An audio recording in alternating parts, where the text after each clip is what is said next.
Madame, Monsieur, bonsoir et merci de votre fidélité à ITV. Doit-on avoir la peur au ventre ou demander plus de sécurité? Ce qui s'est passé hier à Kaolack avec l'assassinat barbare du jeune Mohamed, 18 ans, a glacé le sang de tout un chacun. Voici la colonne vertébrale du journal.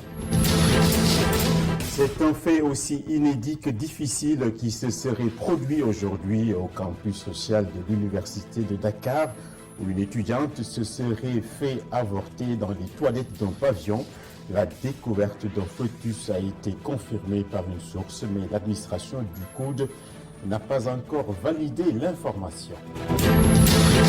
La corruption gangrène le Sénégal. Le pays n'a pas encore trouvé l'antidote face au pire phénomène que connaît notre société. Le Forum civil voit encore le Sénégal dans la zone rouge des pays les plus concernés. Son rapport a été accablant.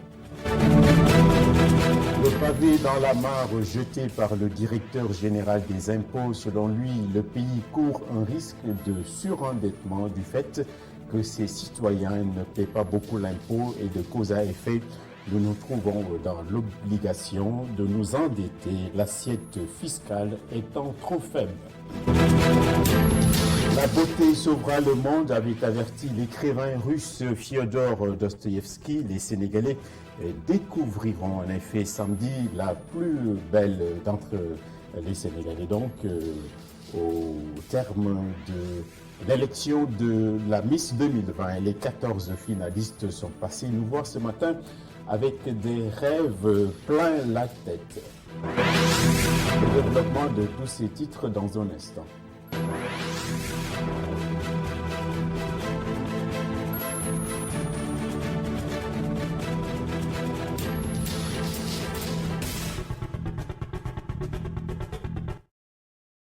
C'est le cas de le dire, les voyous ont encore frappé. Cette fois, c'est à Kaolack où une bande armée a cambriolé un domicile où se trouvaient deux disciples de l'imam Hassan Sissé, un père et un fils des Sénégalo-américains. Le fils âgé de 18 ans a été sauvagement tué.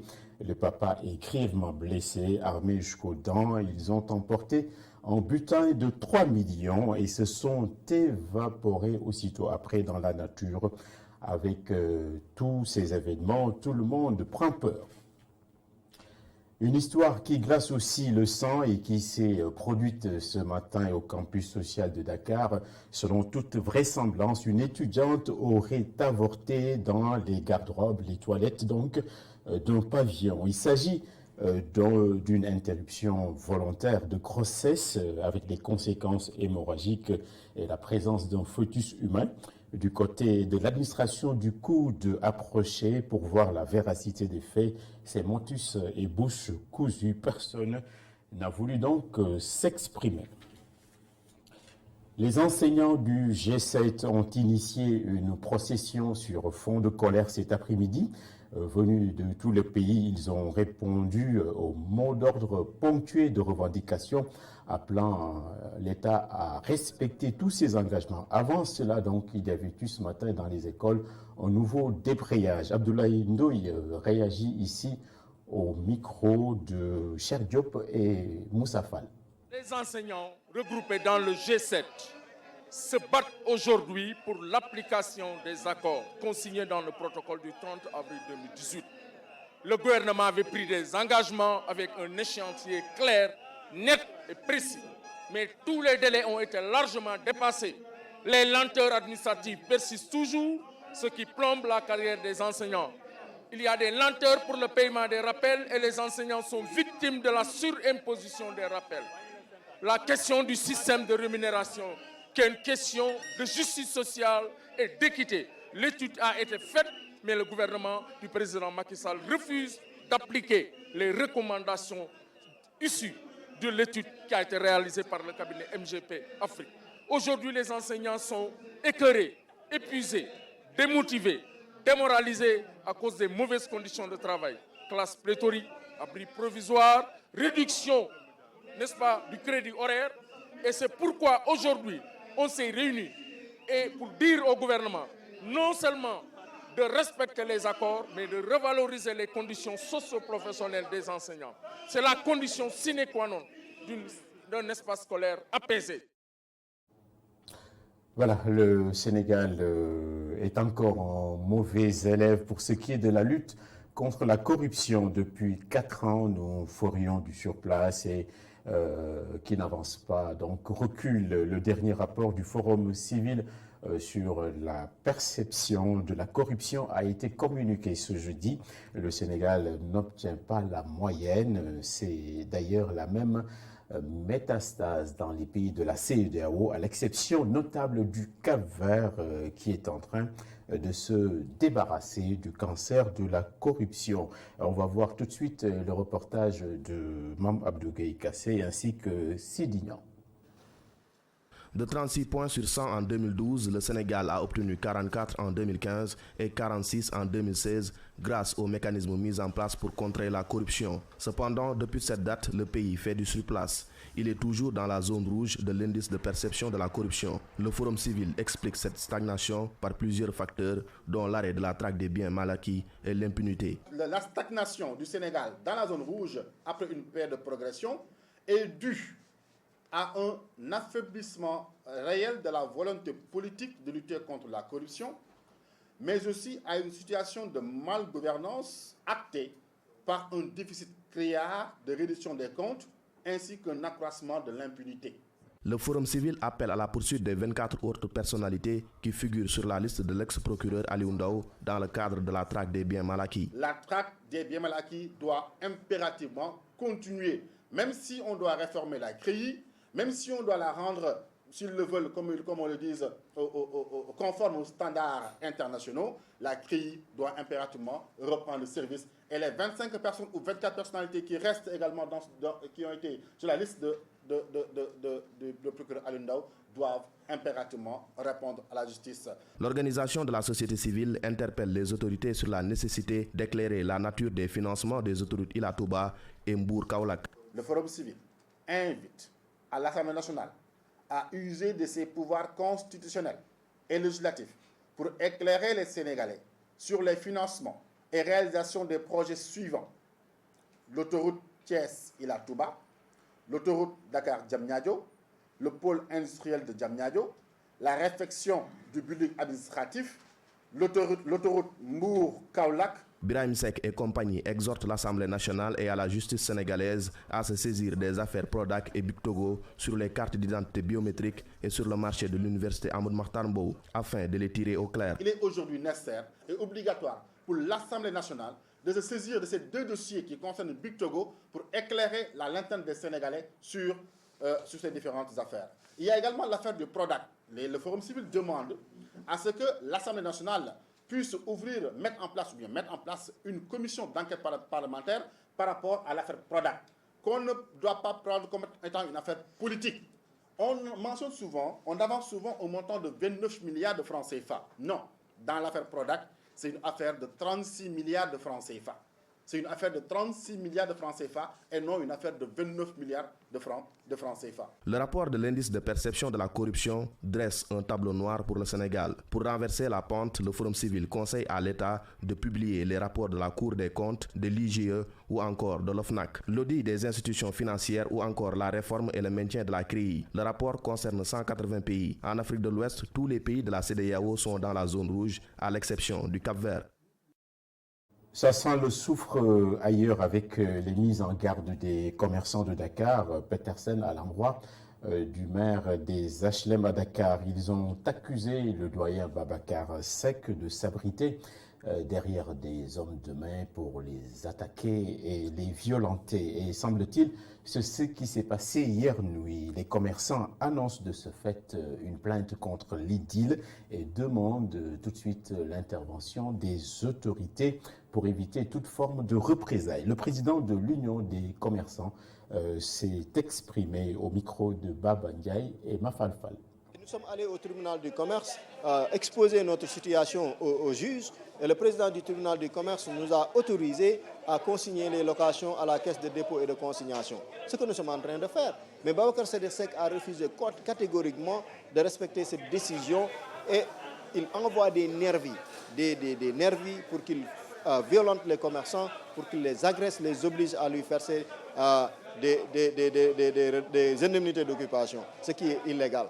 Et c'est ce que nous dénonçons. Et c'est pourquoi nous faisons appel, c'est illégal, c'est inconcevable dans un état de droit. Nous faisons appel au président de la République, son Excellence M. Macky Sall, lui qui nous avait promis qu'il allait rétablir l'état de droit. Parce qu'il sait exactement qu'on ne peut pas parler de démocratie sans état de droit. Parce que l'un des principes fondamentaux de la démocratie est l'existence d'un état de droit. Il faut qu'il y ait un état de droit.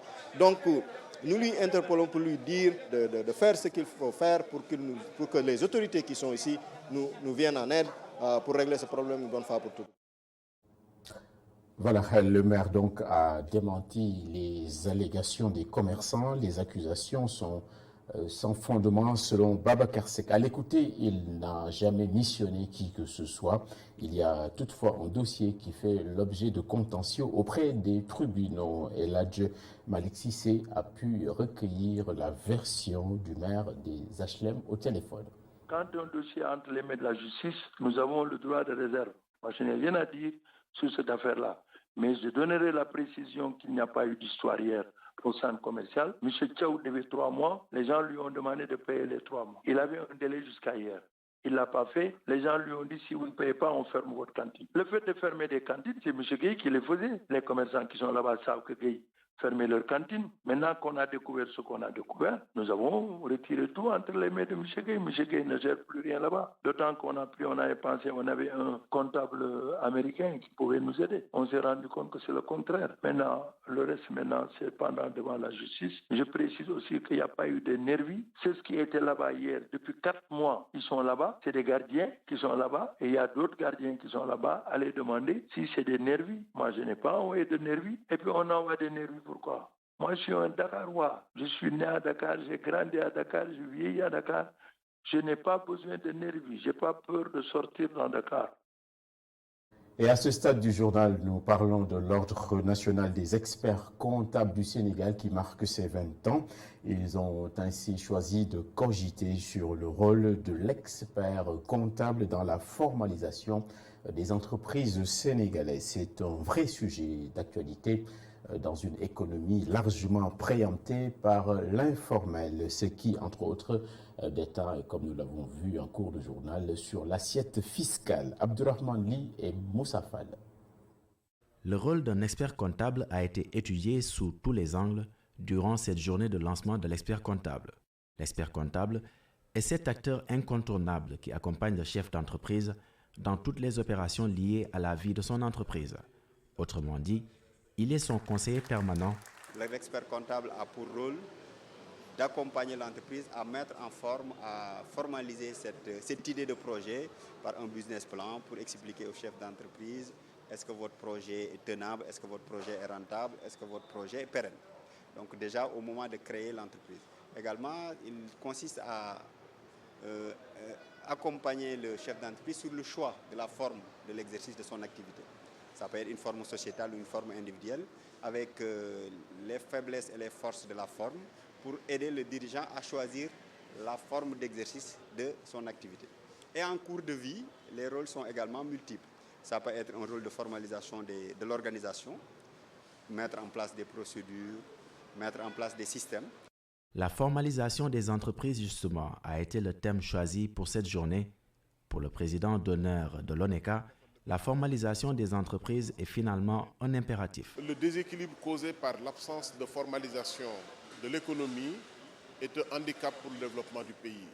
On ne peut pas être un petit nombre à contribuer aux besoins de financement de l'État, de la nation, et être tous à profiter des avantages du service public. Donc il faut que nous augmentions le nombre de contribuables. Des colloques vont donc être multipliés dans le sens de plus promouvoir le rôle de l'expert comptable, jusque-là méconnu du grand public. Et en marge de cette cérémonie, le directeur général des impôts et des domaines, Bassirou Sambagnas, a lâché une petite phrase au sujet donc de la polémique sur l'endettement du Sénégal. Il n'a pas pris 4 chemins. Les Sénégalais ne paient pas assez l'impôt et la conséquence immédiate, ce pourrait être le surendettement avec un ratio de 60%. Le directeur général des impôts et domaines du Sénégal s'est prononcé au micro de Abdourahmane Ly. On va l'écouter. L'Agence nationale de la statistique, barki demb la génné ay comptes définitifs. L'Agence nationale de statistique a publié avant-hier ses comptes pour l'année 2017 et des comptes provisoires pour l'année 2018. Et il s'avère que le secteur informel contribue à hauteur de 46,2% du PIB national. Presque la totalité des 6 000 milliards de notre économie proviennent du secteur informel. C'est donc un secteur important pour l'économie de notre pays. Cependant, si ces acteurs ne se conforment pas aux règles économiques, ça peut nous créer forcément des problèmes. Donc, gouvernement, faut muy jëlé xaliss moy ci impôt, moy ci droit de douane. La majeure partie des revenus d'un État proviennent des impôts, des droits de douane ou des emprunts contractés. Et si nos recettes fiscales sont estimées à 2400 milliards et que nos besoins dépassent ce montant, nous serons obligés d'emprunter de l'argent. Il faut aussi souligner qu'il y a tout le temps un plafond dans ces emprunts. Au sein de l'espace UEMOA, le plafond est à 70%. Fondamentalement, nous sommes obligés d'y arriver parce qu'on doit ériger des routes. Il faut qu'on construise Ila Touba, ainsi de suite, pour que nous puissions nous développer. Vous savez, la croissance, ce n'est rien d'autre qu'un gain de temps. Si les routes sont étroites et qu'on ne parvient pas à se déplacer, forcément, nous allons perdre du temps. Et on va s'apaiser un peu avec la religion et le début de la 40e édition de la Ziyara omarienne. L'événement religieux a été ouvert par l'organisation d'une conférence axée sur la crise des valeurs ainsi que la déliquescence morale généralisée. L'immense œuvre de Thierno Seydou Nourou Tall a été également revisitée. C'est un sujet de Cheikh Hassan Fall.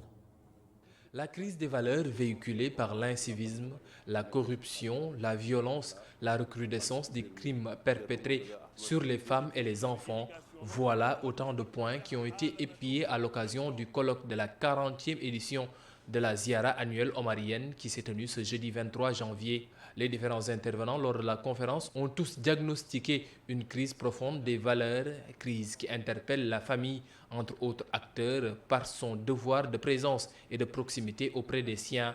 Des intervenants qui ont listé des vertus liées à l'humanisme, la solidarité, la sagesse, l'éducation comme échappatoire. Cette Ziyara qui coïncide cette année-ci avec le 40e anniversaire du rappel à Dieu de Thierno Seydou Nourou Tall, le saint homme qui sera donné en exemple à la jeunesse par tous les conférenciers pour sa dévotion à Allah et son respect strict aux préceptes de la religion.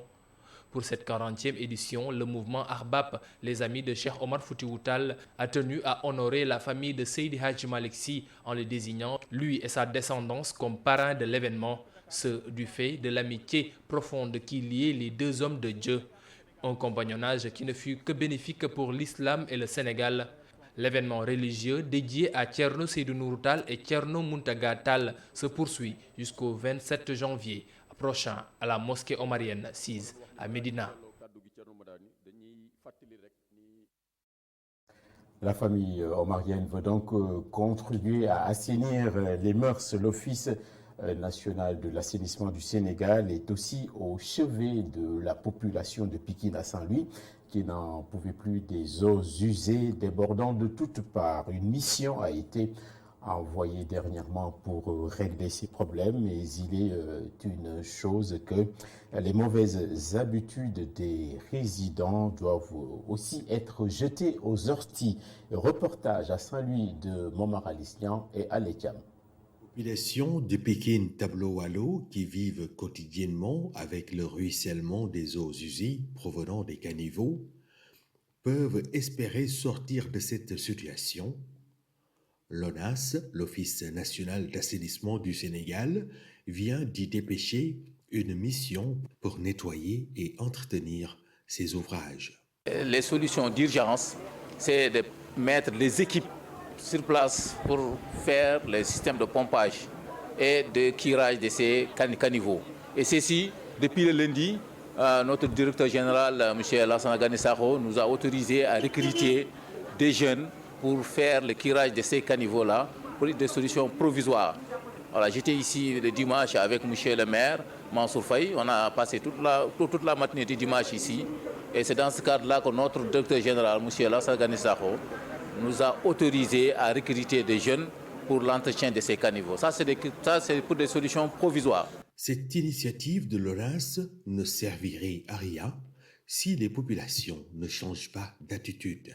Là, on est là sur un canal d'évacuation d'eau pluviale. À cette période de saison sèche, on se retrouve avec des eaux. Et là, c'est des eaux usées qui ont été déversées clandestinement par les populations. Et quand on arrive à pomper aujourd'hui, le soir, toutes les populations, tout le monde encore vide leurs fosses septiques au niveau de ces caniveaux-là. Pour régler de manière définitive ce problème, les populations de Pikine peuvent compter sur le projet d'assainissement des 10 villes qui a prévu une enveloppe de 15 milliards de francs CFA pour Saint-Louis. Voilà, c'est donc compliqué à Saint-Louis et fin de complications également pour ces enfants qui souffraient de problèmes cardiaques et qui ont pu être soignés très loin. C'était en Israël par des interventions chirurgicales prises en charge totalement par l'État hébreu. Les enfants opérés du cœur ont été accueillis récemment à l'ambassade d'Israël à Dakar. C'est au sujet de El Hadj Malik Sissé et Sidignan. Ils reviennent d'Israël avec un cœur neuf. Khadi, et Kumba. Merci Tata. Super. Ces 8 enfants opérés du cœur savourent leur nouvelle vie. Ils sautillent de joie et croquent la vie à pleines dents. C'est pour nous un grand plaisir et nous espérons d'avoir plus beaucoup d'enfants sénégalais qui seront sauvés. Une personne sauver l'humanité entière. Ce sont de notre contribution à l'humanité et la preuve de la relation israélo-sénégalaise. Pour la prise en charge, un enfant coûte plus de 15 000 $, soit 8 millions de francs CFA. Un ouf de soulagement pour les parents. L'intervention là était tellement chère, était tellement difficile, était tellement compliquée, de telle sorte que si c'était nous seulement, je pense qu'on n'arrivera pas à le faire. Cette pathologie touche 8 enfants sur 1000 à la naissance. Certes, l'hôpital Albert Royer de Fann dispose d'un centre pour traiter ces cas, mais la plupart des patients sont envoyés à l'étranger pour absence de plateau technique médical. Au-delà des soins, qu'on ait la possibilité d'avoir des échanges de formation. Je pense que ce serait très bien d'avoir des formations aussi bien pour le personnel médical que paramédical, qu'ils aillent sur place pendant un certain séjour, se former dans la prise en charge de ces enfants. Parce que la chirurgie existe ici, ça a un certain coût, il y a des contraintes qui font que beaucoup d'enfants ne peuvent pas se faire opérer ici. L'autre point sur lequel j'aimerais également insister, c'est le fait qu'ils prennent, que vous preniez aussi bien le couple mère et enfant. Parce que beaucoup d'associations, malheureusement, ne prennent que les enfants. Et cette séparation qui dure 2, 3, 4 mois entre l'enfant et les parents, parfois c'est assez mal vécu, aussi bien par l'enfant que par les parents. Israël a donc fait bénéficier à 8 enfants sénégalais de son expertise médicale. Ces enfants souffraient pour la plupart de cardiopathie congénitale. Plus fort, 5.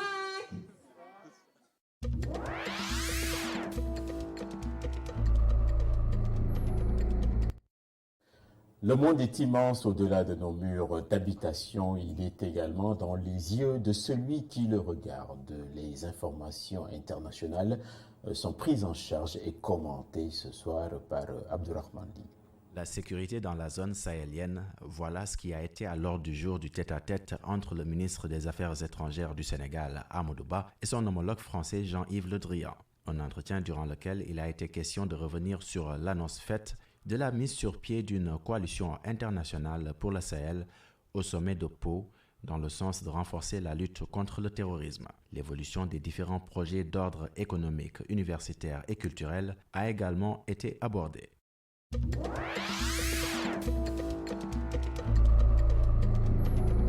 Après le sommet Russie-Afrique, on parle du sommet Royaume-Uni-Afrique. Londres espère ainsi se positionner en bonne place pour renforcer ses liens économiques avec le continent. Une quinzaine de chefs d'État et de gouvernement ont pris part à ce tout premier sommet principalement axé sur l'accroissement du commerce et les investissements notamment dans l'énergie et les villes durables. Londres annonce ainsi des accords commerciaux d'environ 8 milliards de dollars entre les entreprises britanniques et africaines. Pour rappel, en 2018, les investissements britanniques ont atteint 50 milliards de dollars.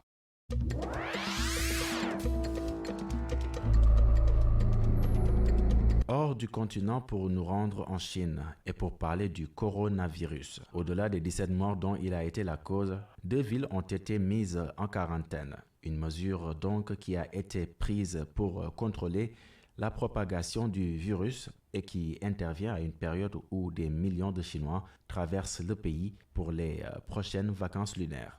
Le port de masque est devenu obligatoire dans cette région du monde, au grand bonheur des commerçants.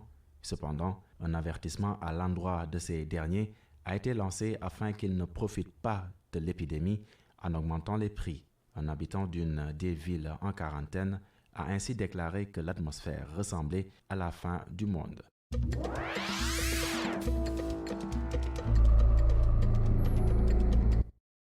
Avant de boucler cette édition, les canons de la beauté sénégalaise seront mesurés ce samedi au travers de l'élection de la Miss 2020. 14 jeunes femmes représentent donc chacune des régions du Sénégal. L'élu sera non seulement la plus belle, mais devra aussi montrer toute l'étendue de sa culture générale pour mériter le titre d'ambassadrice du Sénégal. La présidente du comité d'organisation de la Miss 2020 a communiqué sur les préparatifs.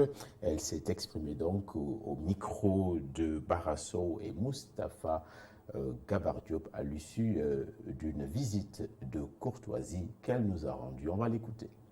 La fille doit être sénégalaise d'abord, âgée de 18 à 25 ans, avoir un niveau d'études bac le minimum et avoir la taille 1m72 minimum, voilà, et être belle parce qu'avant tout il y a la beauté, sans la beauté ça ne nous intéresse pas, et donc l'aspect aussi intellectuel parce que ce sont des ambassadrices, elles représentent le Sénégal, donc il y a aussi l'aspect qui est très important, l'aspect intellectuel, culturel, voilà, et aussi un teint naturel parce qu'on ne veut pas de ça. J'invite tout le Sénégal à venir assister parce que ce n'est pas un projet personnel Miss Sénégal, ce n'est pas une affaire de personnel, c'est pour le Sénégal, c'est un patrimoine national pour le Sénégal. Voilà, les hommes sont donc des Martiens et les femmes viennent de Vénus, écrivait dans un grand livre l'écrivain, donc l'essayiste américain John Gray. C'est la fin de ce journal, la météo dans un moment, les inspirations et en deuxième partie de soirée, les illuminations et les éclairages de l'imam Kanté sur les questions qui taraudent notre société et tout cela à l'aune de la religion. Merci à toute la noblesse technique, à toute la noblesse anonyme, l'équipe technique qui m'a accompagné ce soir. Je vous remercie de votre aimable attention.